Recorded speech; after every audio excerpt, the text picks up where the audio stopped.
Hi everyone, I'm Lorraine from Simply English Edinburgh. Welcome back to my channel, and today we're going to look at some great expressions for talking and writing about books.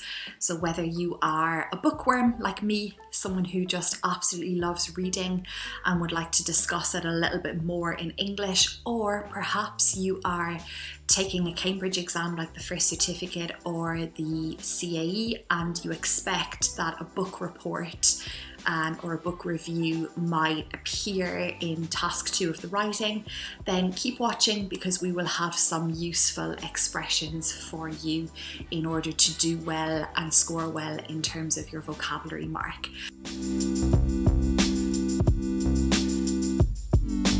But before we get started, I would just like to let you know that at Simply English Edinburgh, we do run a monthly book club for non-native speakers of English. We've got a fantastic group at the moment meeting monthly on Zoom. We predominantly discuss female-led stories, feminist authors and things like that. But if you would like any more information about that, please just send me a message on Instagram or leave me a comment below and we can be in touch. But yeah, if that is something that you are interested in and improving your English via novels, I also have a video which I will link in the description box below to some novels which I have previously recommended for improving your English. So yeah, if you'd like any more information, send me a message, we'll be in touch. But for now, let's get started. So the first expression, and I think it's such a great compliment that you can give a book, is to call it a page turner. Now, a page turner literally means that you just had the book in your hands and you could not stop turning the pages. It was very addictive. You were very absorbed in that story.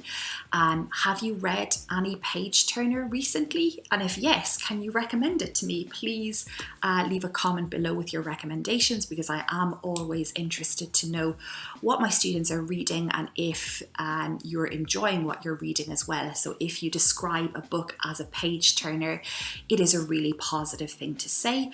The second expression is quite similar. It almost sounds like a made up word, but it is an adjective: unputdownable. So again, if a book is unputdownable, it literally means you cannot leave it out of your hands. You are falling asleep at night with the book in your hands because you cannot put this book down.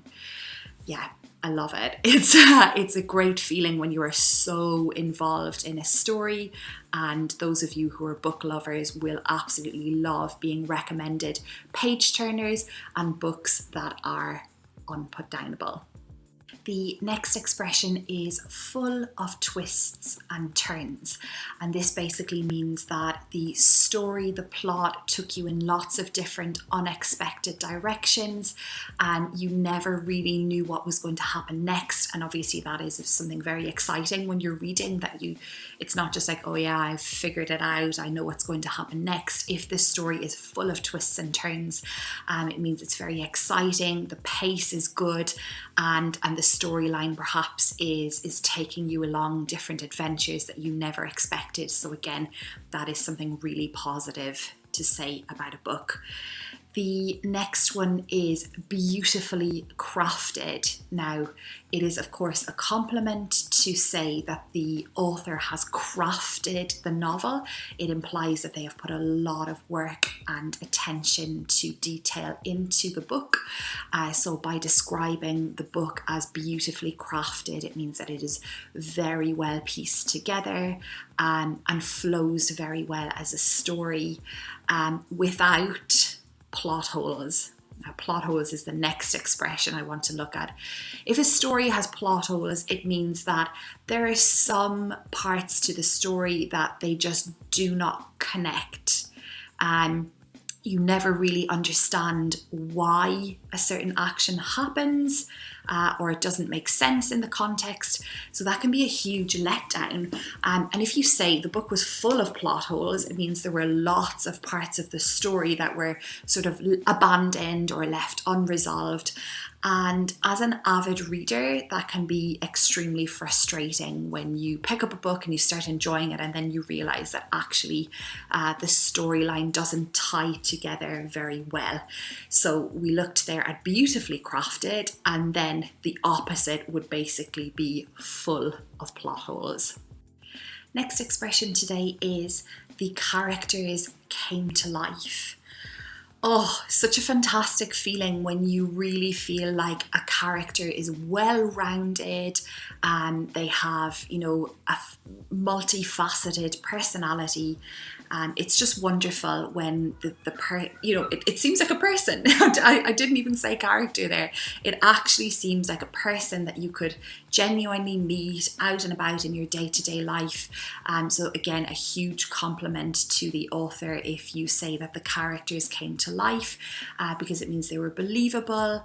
And this connects very well to the next expression as well, which is that the dialogue was realistic. Shout out actually to Sally Rooney here, an Irish author. She's written some of my favourite novels, one of them being Normal People, which I have definitely previously recommended on this channel before. And, as someone who grew up in rural Ireland or kind of in the countryside in Ireland, I really felt that the dialogue her characters were using throughout this novel, the dialogue was really realistic. I felt like, yeah, we used to use expressions like that when we were going to school, or I could really relate to the dialogue. There's nothing worse than when the dialogue is jarring. It's sort of like you can't really relate to how the characters are speaking because that's not how normal people talk. And yeah, that can be very frustrating. So again, the dialogue is realistic, a great compliment because it shows that the author has put a lot of time and effort into creating characters who are able to communicate well with each other. The last expression I want to look at today is also useful if you're talking about a film or a series, and that is, it ended on a cliffhanger. Now, as a reader, this can be really like, oh my God, why? Why have you finished the book like this?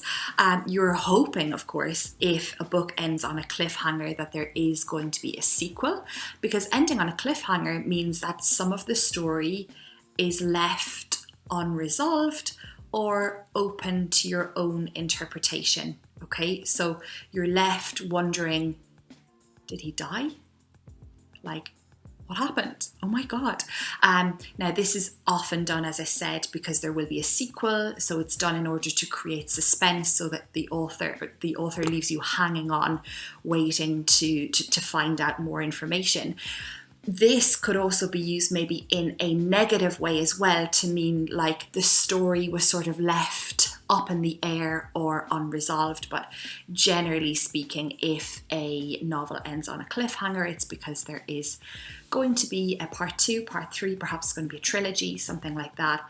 You hope, because if not, who knows? Who knows what is going to happen next? So guys, I hope you have found today's video interesting. You can see, of course, I am very passionate about reading. If you would like to see more videos with me recommending books to improve your English, please just drop me a comment below. But for now, thank you so much for watching and for supporting this channel. As always, please like, subscribe and share with your friends. Turn on that bell for notifications, and I will see you in the next video. Thank you. Bye.